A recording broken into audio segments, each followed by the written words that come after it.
Պայներ և քույրեր շարունակենք քննել Տիրոջը խոսքը ճանաչելու համար այն ճշմարտությունները, որոնք ուղղակիորեն առնչվում են մեր կյանքերի հետ, մեր ներկայի և ապագայի հետ։ Մարդը հոգևոր էակ է, հավերժական և իմաստությունը կայանում է նրանում, որ մենք ոչ միայն մտահոգ լինենք մեր ժամանակավոր կյանքի, այս երևութական կյանքի ինչքերով և խնդիրներով, այլ նաև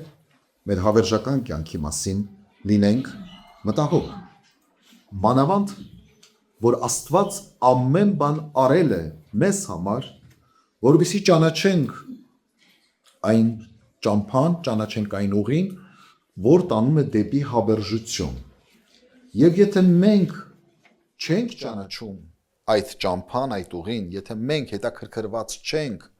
եւ մեզ միայն հետաքրքրում է այս երկրավոր կյանքը, այս հողեղեն կյանքը, կարծում եմ, որ մենք գտնվում ենք շատ խղճալի վիճակում, մեղմ ասած, խղճալի վիճակում, եւ որն է այդ դեպքում մեր հույսը, ինչն է մեզ տալիս հույս։ Մեր հույսը այն է, որ մեր մահից հետո մեր հարազատները կհրավիրեն ինչ-որ հոգևոր սպասավորի, որը կգա եւ մեր անշնչացած մարմնի վրա աղոթքներ կանի եւ այդ աղոթքները բավարար պիտի լինեն, որպեսզի մեր հավիտենությունը ապահովենք։ Եթե մենք այսպես ենք մտածում, կարծում եմ չարաչար սխալվում ենք եւ մոլորված ենք։ Երկրից վրա հնչած աղոթքները մահից հետո ապրողի կյանքում փոփոխություններ չեն բերում։ Աստծո խոսքն ասում է, հիմա է ընդունելու ժամանակը եւ ասում է, երբ որ Տիրոջը ձայնը լսեք, ձեր սրտերը մի կարծրացրեք, մի խստացրեք։ Ինչու? Որովհետեւ միշտ չէ, որ Տիրոջը ձայնը լսելու ենք։ Ամեն անգամ, երբ որ Աստված քեզ այցելում է եւ Աստված քեզ հետ խոսում է, ընդունիր այն որպես մեծ շնորհ, մեծ պարգև, խոնարհեցրու սիրտդ լսելու եւ ճանաչելու։ Աստծո խոսքը Հռոմեացիս նամակի մեջ մեզ ասում է, վերհիշենք անցյալ անգամ կարծացածը, առաջին գլխից, ես միայն 19 համարը եւ 20-րդ համարները կկարդամ, ասում է, վասնզի ինչ որ Աստծո մասին պետք էր գիտենալ իրենց մեջ հայտնի է, որովհետև Աստված անոնց հայտնեց, քանզի աներևույթ բաները աշխարհի սկզբեն ստեղծվածներով կիմացվեն եւ կտեսնվեն, այսինքն մշտնջենավոր զորությունը ու աստվածությունը, որպեսզի անպատասխան մնան։ Աստված շնորհ է արել մեզ հայտնելու մշտնջենավորը, հավիտենականը։ Սա մեծ պարգև է։ Եվ այսօր էլ հավաքել է մեզ այսօր այստեղ, որպեսզի մեզ հայտնի մշտնջենավորը։ Ավելին, ասում է Աստծո խոսքը, որ աներևույթ բաները երևույթականով է ճանաչվում։ Քանզի աներևույթ բաները աշխարհի սկզբեն ստեղծվածներով կիմացվեն։ Աշխարհի սկզբեն ստեղծվածները, այսինքն տեսանելի աշխարհը վառ վկայությունն է աներևույթի հոգևոր աշխարհի գոյության մասին վկայող փաստ է եւ յուրաքանչյուր տրամաբանող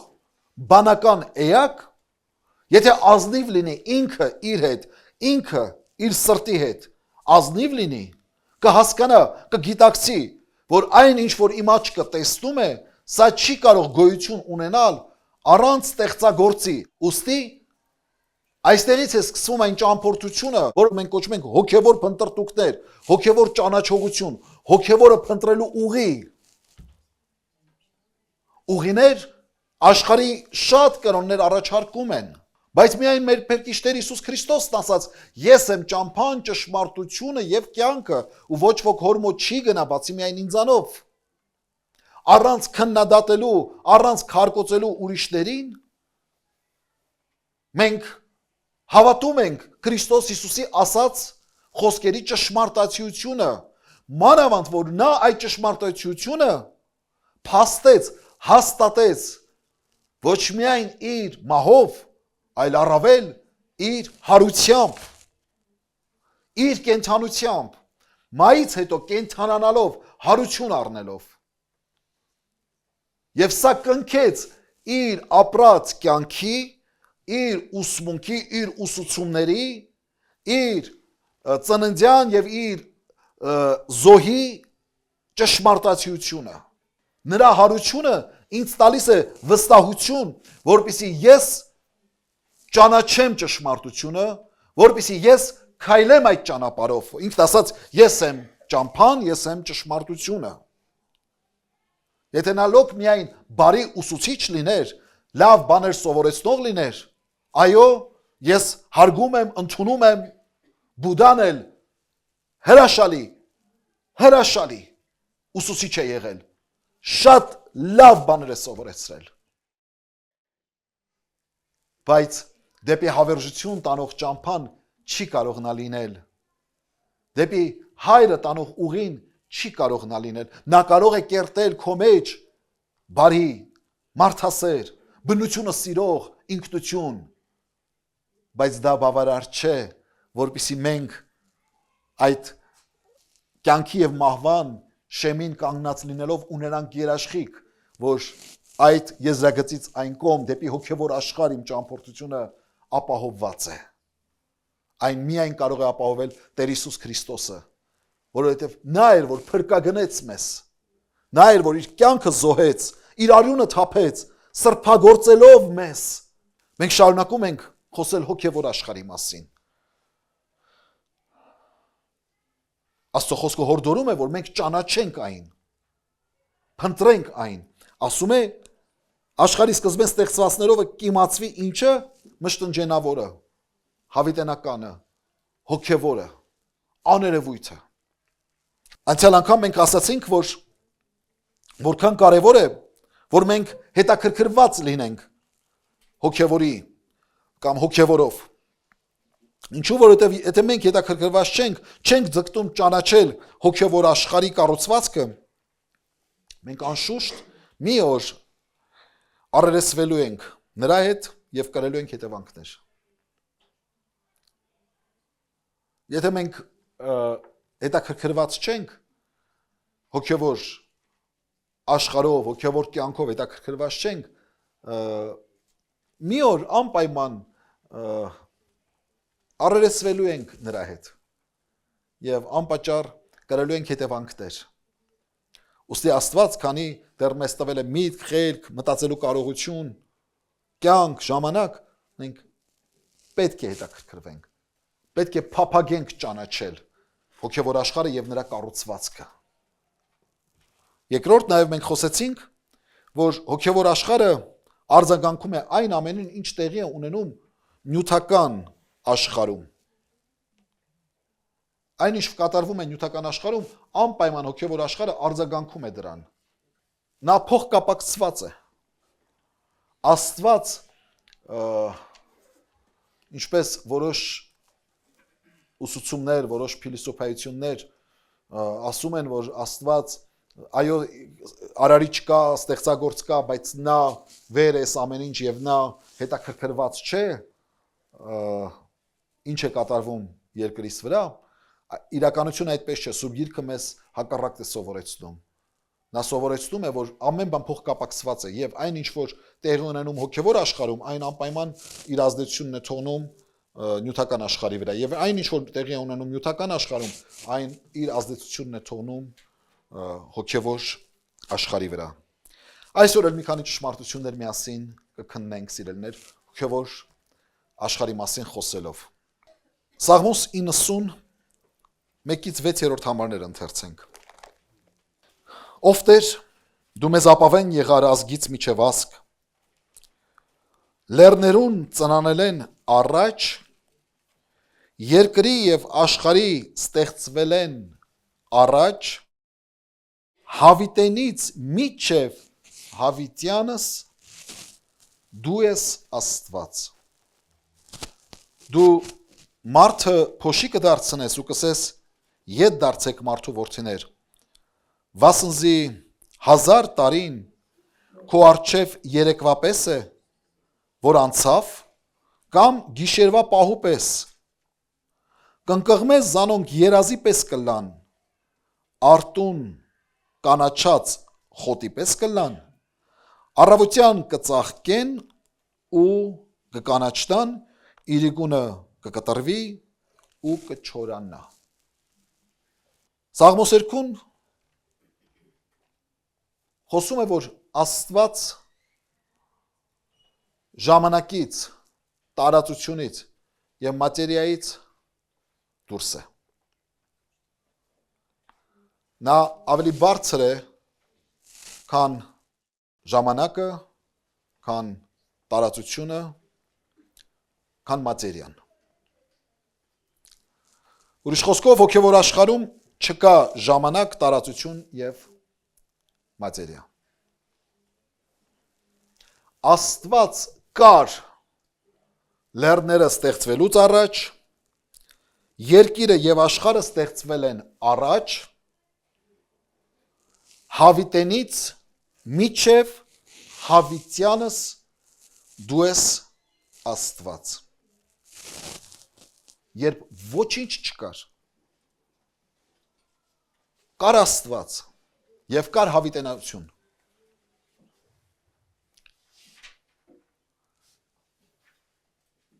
Հետո Աստված սկիզբ դրեց մատերիայի, սկիզբ դրեց տարածության և սկիզբ դրեց ժամանակի։ Եվ ժամանակը, տարածությունը և մատերիան կղզյակի նման ծնունդ առավ հավիտենության մեջ։ Սուրբ Գիրքը սկսվում է այս խոսքերով. սկզբում Աստված ստեղծեց երկինքն ու երկիրը։ Առաջին բառը, որ Սուրբ Գիրքը օգտագործում է, դա սկիզբ բառն է։ Սկիզբ, սկզբում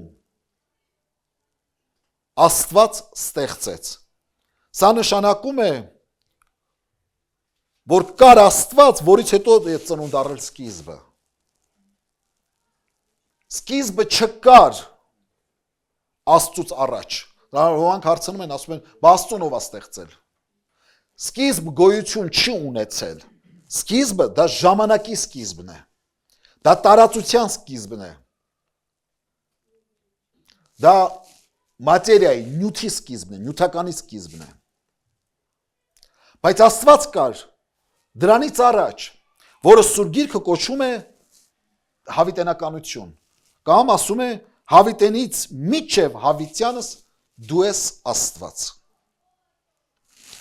Սուրբ Գիրքը խոսում է ժամանակի սկզբի մասին և նաև խոսում է ժամանակի ավարտի մասին։ Եփեսացիս նամակի մեջ մենք կկարդանք Պողոս առաքյալն ասում է, երբ որ ժամանակների լրումը գա։ Ինչ է նշանակում ժամանակների լրում։ Սա նշանակում է ավարտը, երբ որ գա։ Տեր Հիսուսն հայտարարեց, ասաց, ես եմ ալֆան և օմեգան։ Ես եմ սկիզբը, ես եմ վերջը։ Ինձանով է ամեն բան սկիզբ առնում և ինձանով է ամեն բան նկատի ունի մատերիան, տարածությունը և ժամանակը ավարտին հասնում։ Հովանու ավետարան առաջին գլխում ասում է, առաջին երկու համարներում, սկզբեն էր բանը, բանը Աստծո մոտ էր և բանը Աստված էր։ Անիկա սկզբեն Աստծո քով էր, երրորդ համարն ասում է, ամեն բան նրանով եղավ և առանց նրա ոչինչ չեղավ։ Չորրորդ համարն ասում է, կյանքը նրանով էր և կյանքը մարդկանց լույսն էր։ Իսկ հինգերորդ համարն ասում է, և լույսը խավարի մեջ կլուսավորեր ու խավարը նրան չճանաչեց։ Սկզբում էր բանը, 14-րդ համարն ասում է, որ բանը մարմին առա եւ մեր մեջ բնակվեց։ Դա Տեր Հիսուս Քրիստոսն էր։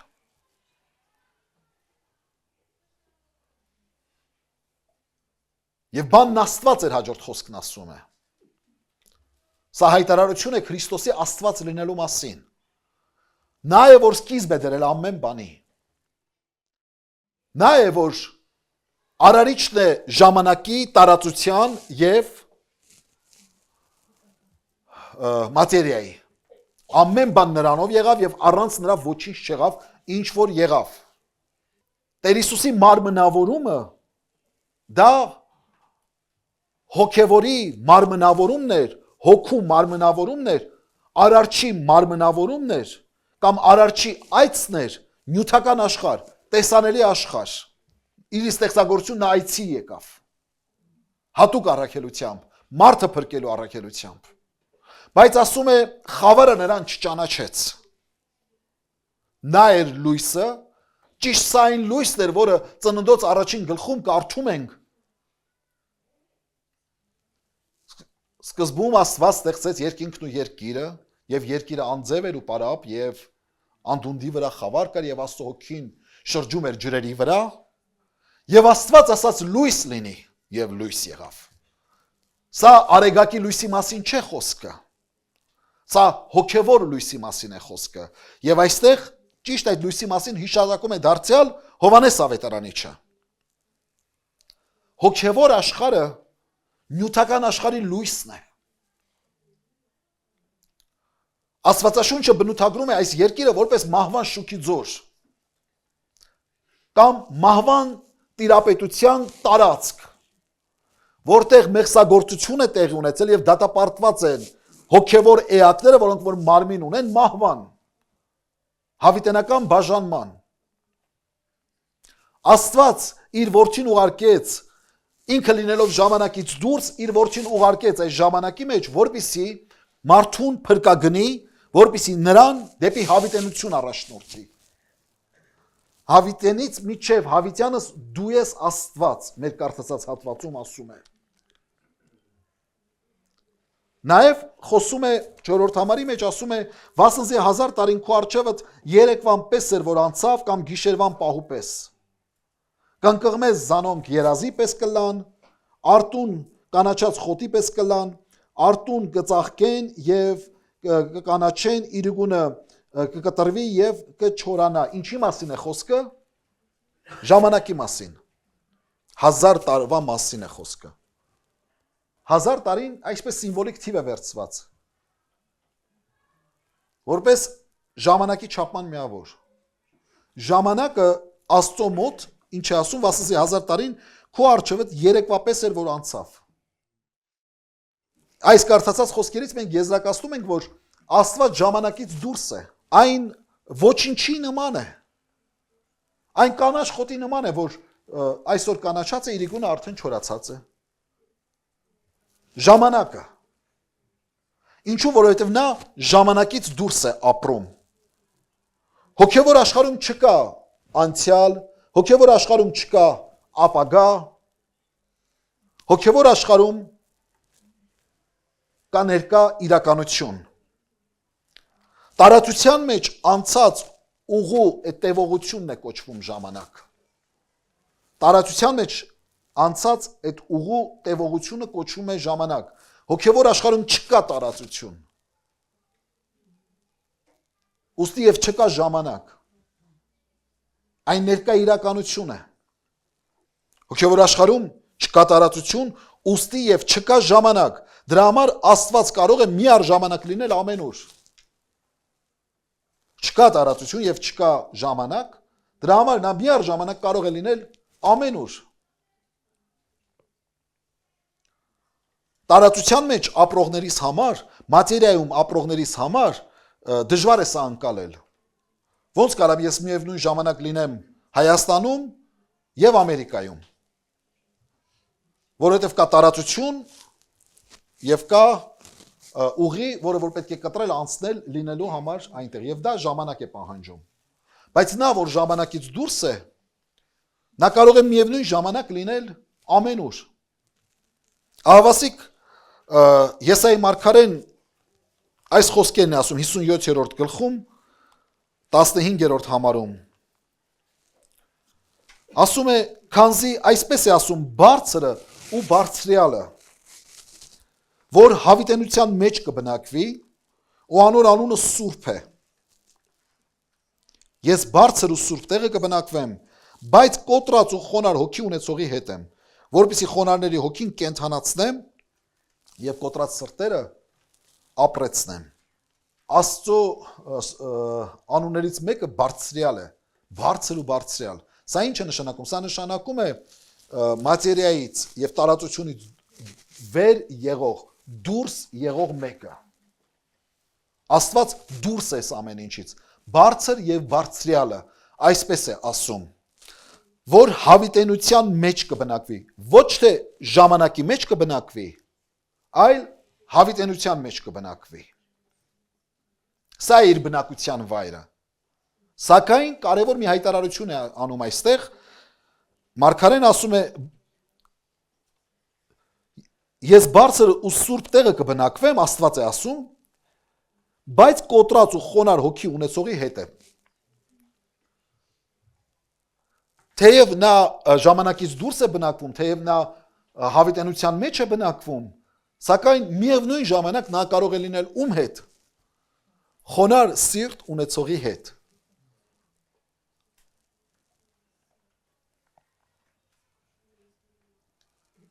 Սա հոգևոր աշխարհի կառուցվածքն է Աստված ապրելով հավերժության մեջ, հավիտենության մեջ, նա դուրս չէ մեր իրականությունից Նա միևնույն ժամանակ կարող է լինել խոնար եւ կոտրած սիրտ ունեցողի հետ ամեն օր Սա հրաշք է Այս միտքը ավելի խորն է արձածում Դավիթ թագավորը իր 139-րդ Սաղմոսում Սաղմոս 139 6-ից 12 համարներ Այս գիտությունը ինձ խիստ զարմանալի է Դավիթն է ասում Այս գիտությունը ինձ խիստ զարմանալի է Բարձր է ու չեմ կարող հասկանալ այն Ուր երթամ քո հոգի հետ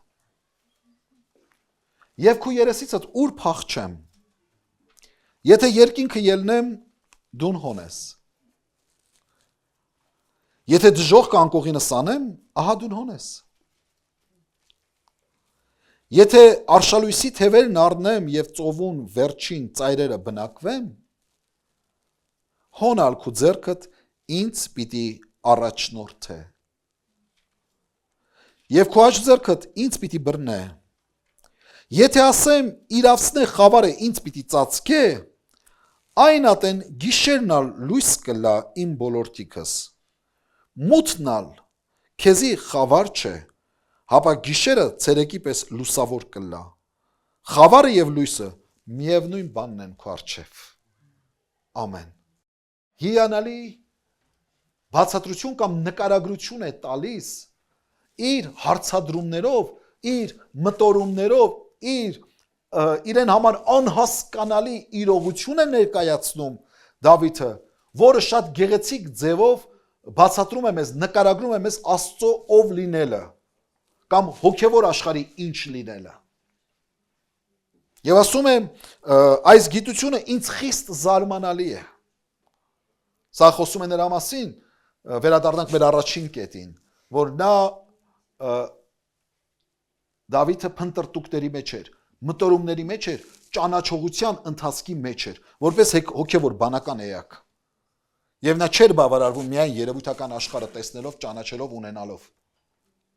Որովհետև երևույթականը ստեղծվել է աներևույթը ճանաչելու համար։ Եվ հիմա ասում է, այս գիտությունը ինձ խիստ զարմանալի է, ուրեմն եկել է կյանքում մի տեղ է հասել, որ Աստված ամենուր է։ Ինչու է ամենուր։ Որովհետև ասում է, եթե ես երկինք ելնեմ, դու այնտեղ ես, եթե դժոխք իջնեմ, գերեզմանը նկատի ունի, դարձյալ դու այնտեղ ես, եթե արշալույսի թևերն առնեմ, ուր բնակվեմ, ասում է, էլի քո ձեռքը ինձ պիտի հասնի, ամեն ուր ես դու։ Սա խոսում է նրա մասին, որ նյութականը, մատերիալը ամփոփված է հոգևորի մեջ։ Այսպես մեր բառապաշարով փորձենք այն հասկացնել։ Ամեն ուր է Աստված։ Ամեն ուր է։ Ինչու, որովհետև նա տարածությունից, մատերիայից եւ ժամանակից դուրս է։ 1000 տարին կոմոդ 3 պես էր։ Նշանակում է նրա համար չկա անցյալ, նրա համար չկա ապագա։ Ամեն ինչ ներկա է։ Եվ ամեն ինչ իր աչքի առաջ։ Ասում է,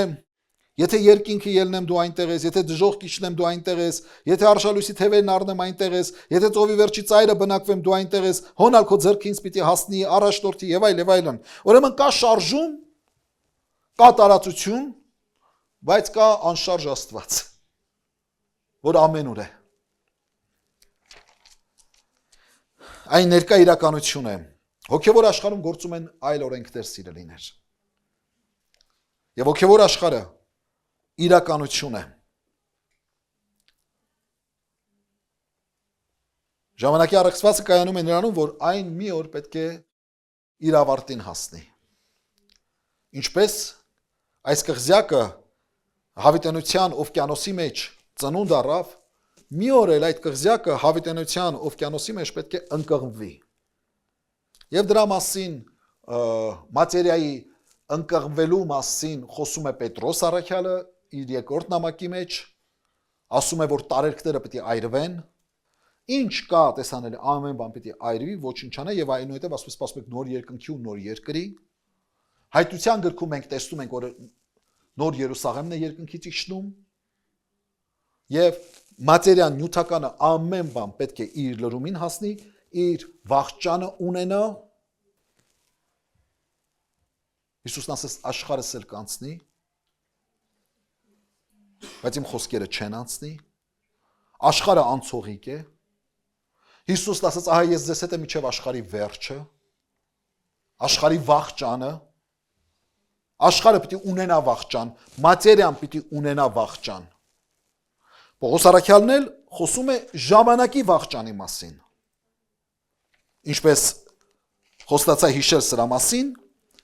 Եփեսացիս 1:10 ասում է, որպեսզի ժամանակներուն լրանալուն տնտեսության մեջ ամեն բան բովանդակե Քրիստոսով, ինչ որ երկինքը ու ինչ որ երկրի վրա կա։ Ամեն բան իր տրամաբանական ավարտին է հասնելու, ամեն բան բովանդակության մեջ է առնվելու, ամեն բան իր լրումին է հասնելու, այդ թվում եւ ժամանակը իր ավարտն է ունենալու Հիսուս Քրիստոսով։ Որպեսզի ժամանակներուն լրանալուն տնտեսության մեջ, երբ ժամանակները լրանան, ամեն բան բովանդակ է Քրիստոսով։ Դրա համար Հիսուսն ասեց, ես եմ ալֆան եւ օմեգան։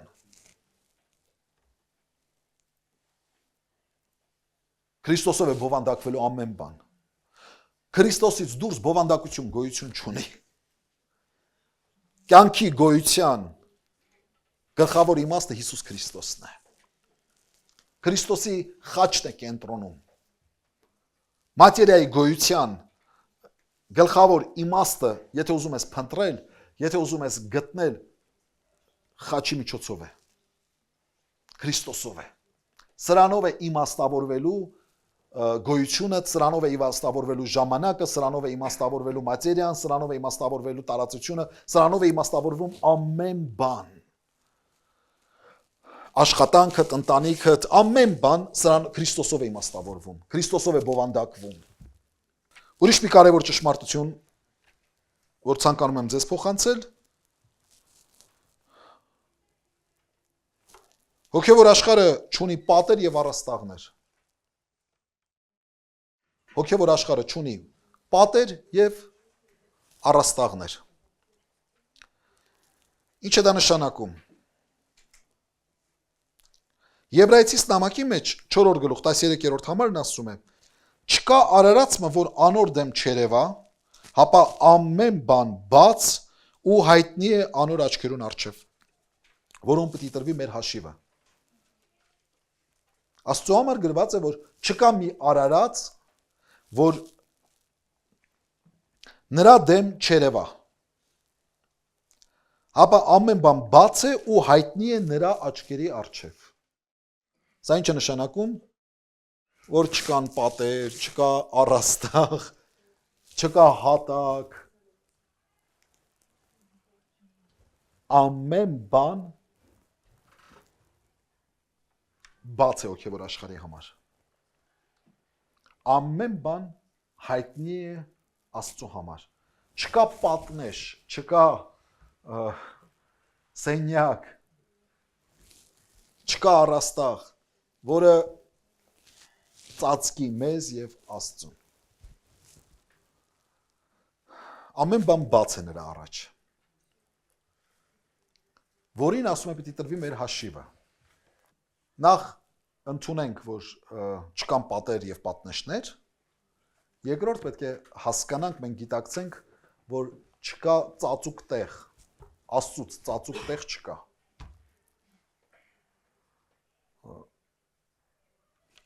Դրա համար առաքյալն ասում է, չկա ծածուկ բան, որ հայտնի չդառնա։ Չկա գաղտնի բան։ Պատնեշ, որովհետև չկա, պատ չկա, տանիք չկա, առաստաղ չկա, նկուղ չկա։ Ամեն բան Աստծո առաջ բաց է եւ հայտնի է։ Ամեն բան ինչ տեղի ունենում նյութական աշխարհի վրա, այն բաց է եւ հայտնի է հոգեվոր աշխարհի համար։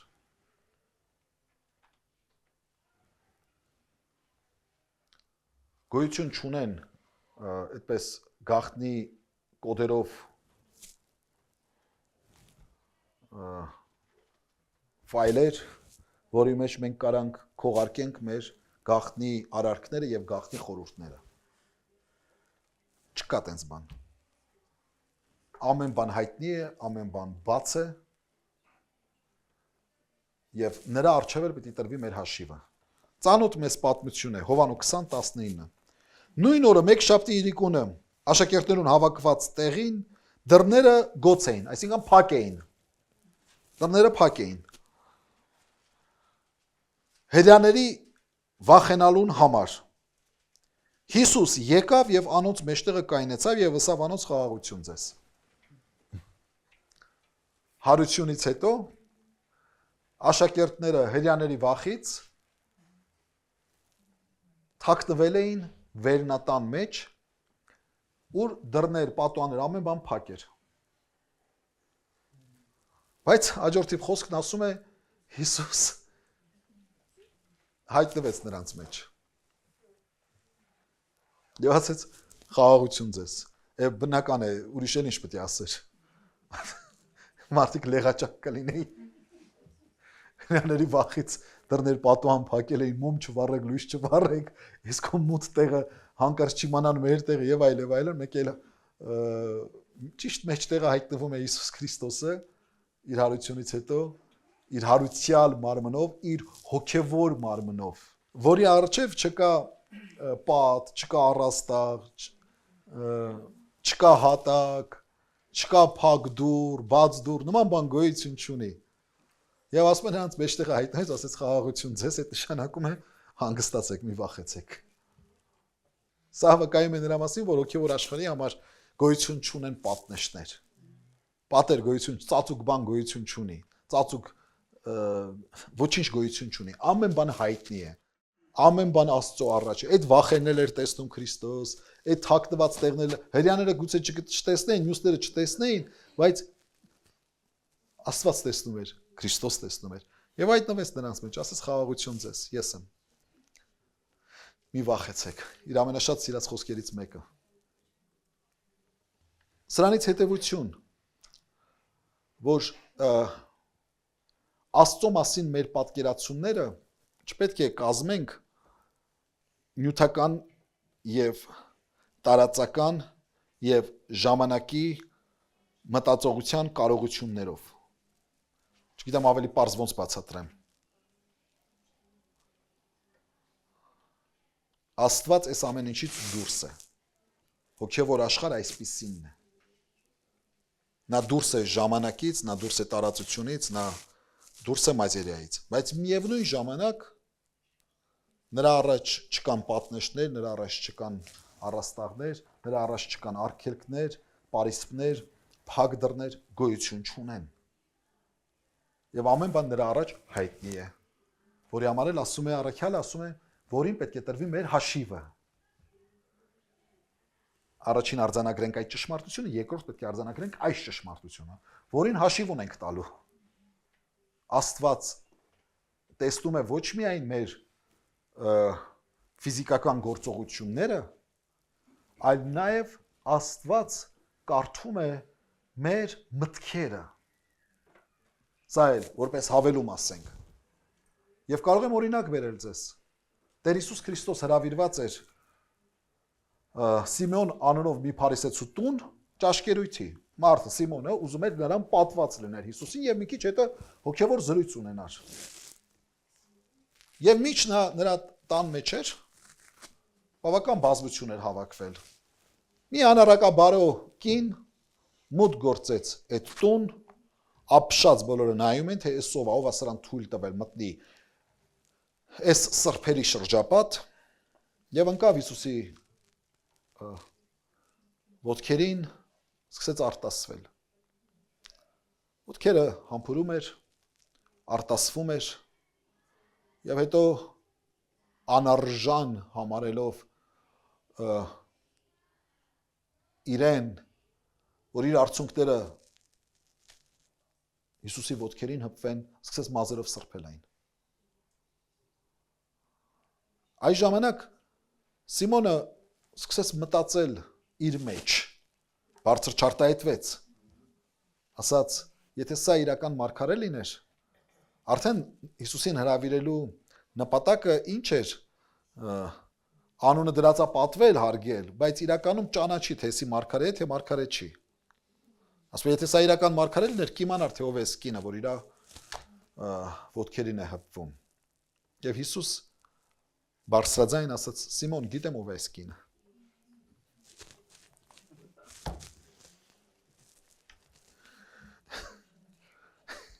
Ես գանգ ուղեղն էլ պատնեշ չի Հիսուսի համար, Աստծո համար։ Քան այստեղ ինչ մտածում ենք,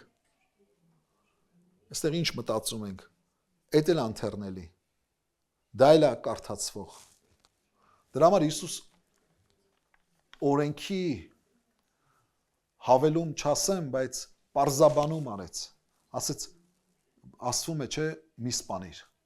Բայց ես ձեզ ասում եմ, եթե եղբորդ վիրավորեցիր, վատ խոսք ասեցիր, արդեն սպանեցիր նրան։ Խոսքով սպանեցիր նրան։ Գրված է մի շնացիր։ Բայց ասում եթե կնոջ տեսար, ցանկացար, շնացար։ Ինչու է սա ասում, որովհետև հոգևոր աշխարհում դա իրականացած փաստ է։ Միայն ֆիզիկական գործողությունը չէ, որ արձանագրվում է։ Նաև միտքն է արձանագրում, մտքերն ու խորհուրդներն են արձանագրում։ Դրա համար հաշվի առնելով այն փաստը, որ մենք նաև հաշիվ ունենք տալու Աստծո առաջ,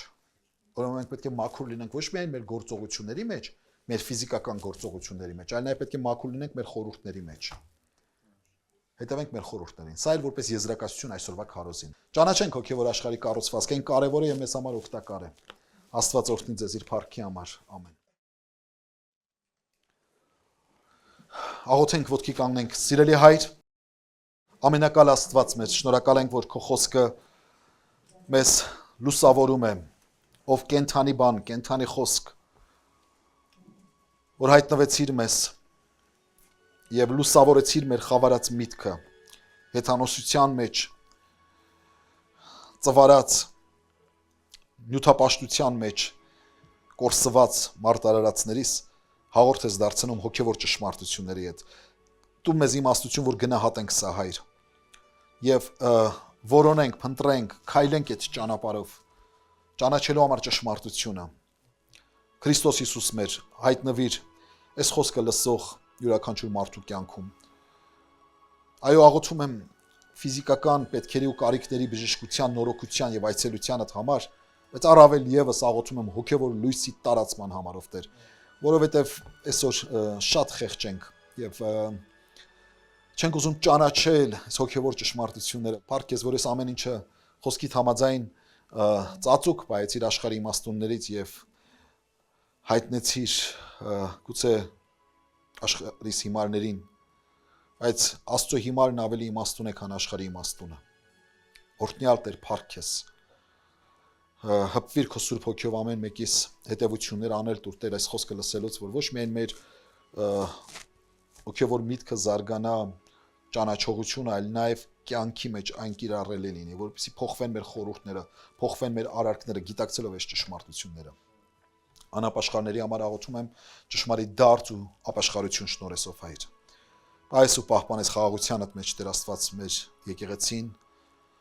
մեր հայրենիքը, քո եկեղեցին մեր Հայաստան աշխարհի մեջ եւ ամենուրեք աշխարհի 4 անկյուններում։ Մեր երկրի կառավարության համար եմ աղոթում ով Տեր Աստված, որ դու իմաստություն շնորհես, քո Սուրբ Հոգուտ առաջնորդությունը, որ աշխարհի սխալ իրավիճակներում կարողանան առաջնորդել մեր երկիրը արդարության, ճշմարտության մեջ եւ ազգովի